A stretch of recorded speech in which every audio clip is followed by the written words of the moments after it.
Out here, under the dying sun of Dust Valley, every man carries two things, a gun and a ghost. Some ghosts come from war, some from love, and some from the kind of pain that don't let you sleep when the night wind cries. Jake Harlow carried all three. He was the kind of man who didn't talk much. Folks in the nearby town said he was carved out of the desert itself, rough, scarred, and silent.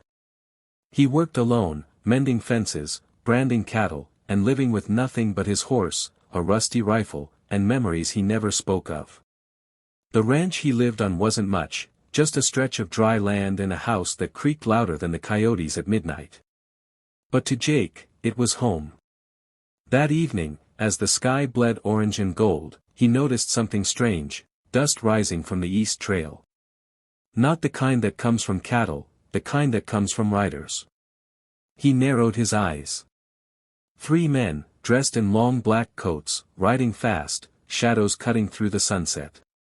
Behind them, someone smaller, struggling to keep up, maybe on foot. Jake leaned on his fence post, hand resting on the rifle by instinct. The riders thundered past, not seeing him, or maybe not caring. A few minutes later, the sound of hooves faded into the hills. Then came another sound. A softer one.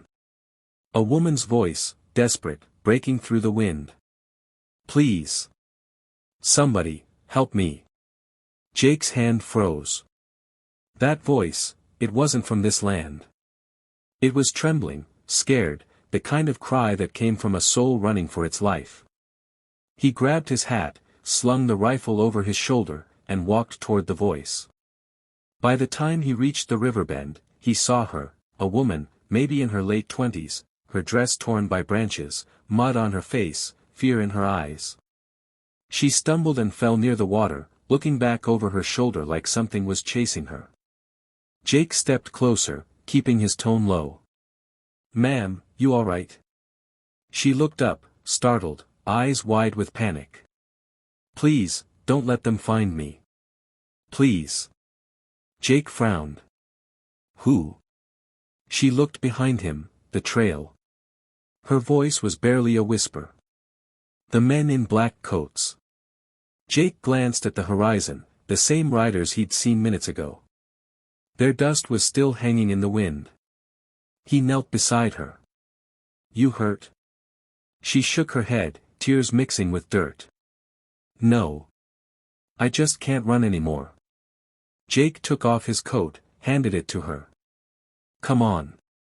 We better get you out of sight." He led her back to the ranch, quiet and cautious. Every step felt heavy. Something about her fear, it wasn't ordinary. Inside the ranch house, he lit a lamp. The soft flame danced across her face, she was pale, exhausted, but there was something in her eyes, something deep and haunted. Jake poured her some water. "Start from the top. Who are they? Why re they after you?" She hesitated. "You wouldn't believe me if I told you." He gave a faint smirk. "Ma'am, I've seen enough in this world not to believe nothing anymore." She took a shaky breath. "They work for a man named Colonel Vane. He owns half the valley. My father, he found out something, about their land deals, about people disappearing. He tried to expose them. They killed him." Jake's jaw tightened. She went on. "I took what he found, the papers, the evidence. They've been hunting me since." Jake leaned back in his chair, silent for a moment. The clock ticked. Outside, the wind rattled the shutters. "Finally," he said, "you got them papers?" She nodded, pulling out a folded bundle from her dress. "Right here." Jake's eyes lingered on it.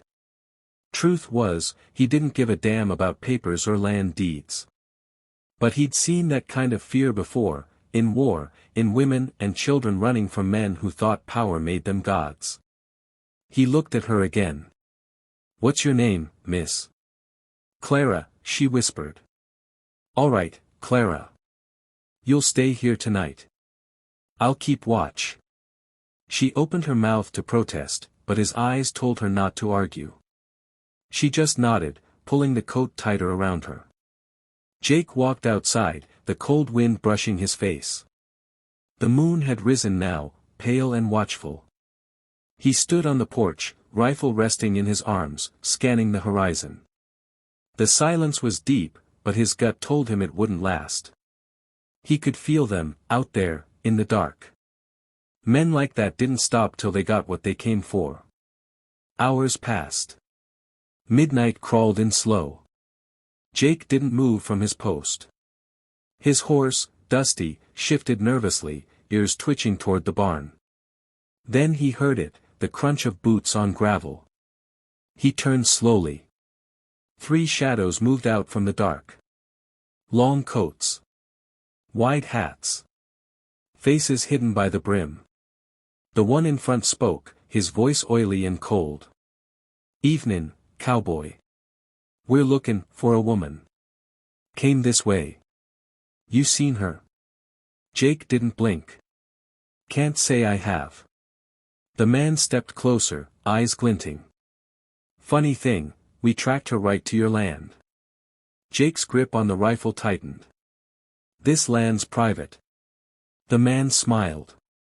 "Ain't no such thing as private when you're hidin' what belongs to us." Jake's voice dropped, slow and steady. "Only thing I'm hidin' here, is my patience." For a moment, the air itself froze. The other men shifted, hands brushing the holsters at their sides. Jake didn't flinch. He stood there, the lantern light flickering across his face, calm as still water, but his eyes burned like gunpowder. Finally, the lead man spat on the ground. "We'll be back come sunrise. And if she's here, cowboy, you'll wish you weren't." They turned and rode off into the darkness. Jake watched them go until their shapes vanished into the horizon. He exhaled slowly, the weight of what was coming pressing down on his chest. Then he whispered under his breath. "Looks like hell's ridin' to Dust Valley again." Inside, Clara was awake. She'd heard everything. "Jake," she said softly, "you shouldn't have lied for me. They'll kill you." He looked at her, expression unreadable. "They'll try." She stared at him, the way he stood there, tired, scarred, but unshaken. For the first time since her father died, she felt safe. Jake turned back to the window, his silhouette framed by the moonlight. The storm was coming, not of rain, but of bullets and blood. And for reasons he couldn't explain, Jake Harlow knew this fight wasn't just hers anymore. It was his too.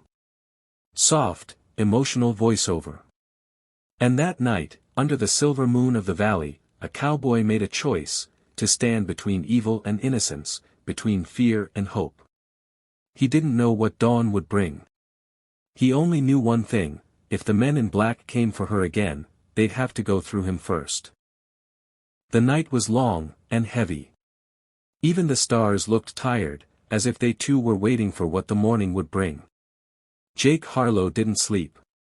He sat by the window, his rifle laid across his knees, the oil lamp burning low beside him. Outside, the desert whispered, coyotes cried, wind dragged across the dry earth, and the smell of gunpowder lingered in his mind though no bullet had yet been fired. Inside, Clara stirred restlessly. She tried to sleep, but every creak of the old house made her heart race. She'd never seen a man like Jake, quiet as stone, yet kind in a way words couldn't explain. When the clock hit 5, she rose quietly and stepped to the porch. The horizon was just beginning to blush with the first light of dawn. She found Jake already there, hat low, cigarette burning slow between his fingers. "You haven't slept," she said softly. He didn't look at her. "Sleep don't come easy when trouble's ridin' in." She stepped closer, wrapping his coat around her shoulders. "You shouldn't stay, Jake. They're coming for me, not you." He finally turned his eyes toward her. They were tired, but calm. "Ma'am, out here, a man don't walk away when someone's hunted on his land." Clara's lips trembled. "They'll kill you." Jake dropped the cigarette, crushed it under his boot. Then they'll find out I don't die easy. The sun began to climb, bleeding light over the valley. And then, the sound they'd both been waiting for. Hoofbeats. Slow at first, then louder. Dozens. Maybe more. Clara's breath caught in her throat. Jake just adjusted his hat and loaded his rifle. Stay inside. Don't come out till I say so. She wanted to argue, but his voice, low, steady, froze her in place. Outside, the men in black coats appeared again, like a plague of crows across the ridge. Their leader, Colonel Vane's right hand, a man named Silas Crow, rode forward, his black horse foaming at the mouth. He stopped a few yards from the porch, staring Jake down. I warned you, cowboy. Jake rested the rifle against his shoulder. And I told you, you ain't welcome here. Silas smiled, but his eyes were dead. Step aside, and maybe we'll let you live. Jake tilted his head. Ain't much of a life if you let men like you walk over the innocent. A murmur rippled through the riders. Some of them shifted nervously. There was something about Jake, not just his words, but the stillness in him. The kind of stillness that comes before a storm breaks. Silas's smile faded. You think you can stop us? You're one man. Jake nodded slowly. One's all it takes when he's got nothing left to lose. The first shot cracked through the air. It wasn't clear who fired first, maybe Silas, maybe Jake, but once it started, the whole valley roared. Bullets tore through the fences, splintered the porch rails, kicked up clouds of dirt. Horses screamed. Men shouted. Jake moved like a shadow, firing, ducking, rolling. Every shot he took found its mark. He wasn't just fighting, he was surviving, the way only a man who'd already stared death in the face can. Inside, Clara pressed herself against the wall, tears streaking down her face. Every gunshot felt like thunder tearing through her chest. She wanted to run out, to help him, but she remembered his words, "Don't come out till I say so."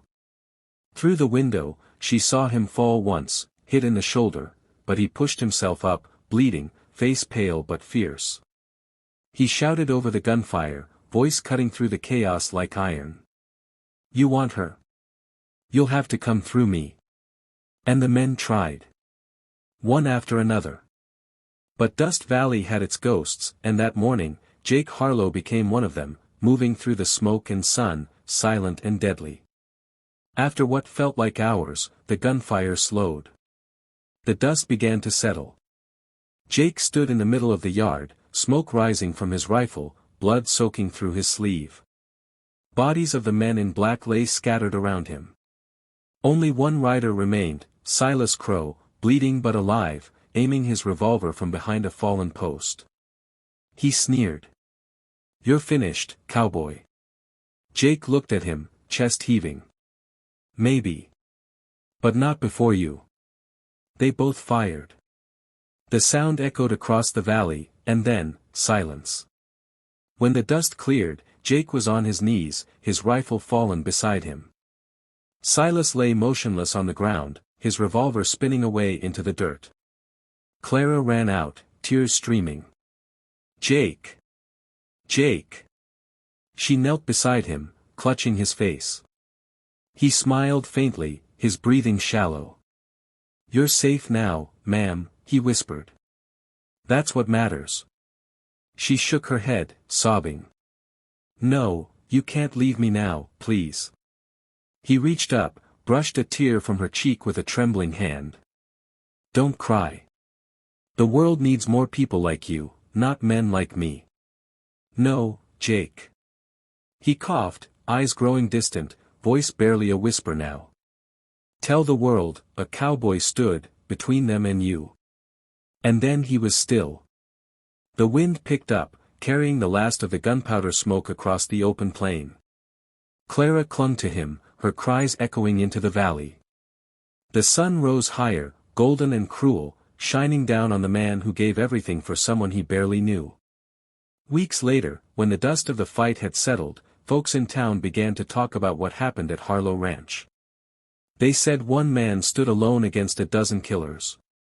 They said the woman he saved rode out east, carrying proof that would bring Colonel Vane and his men to justice. And they said that when the wind blows through Dust Valley at dusk, you can still hear Jake's voice whispering through the sagebrush.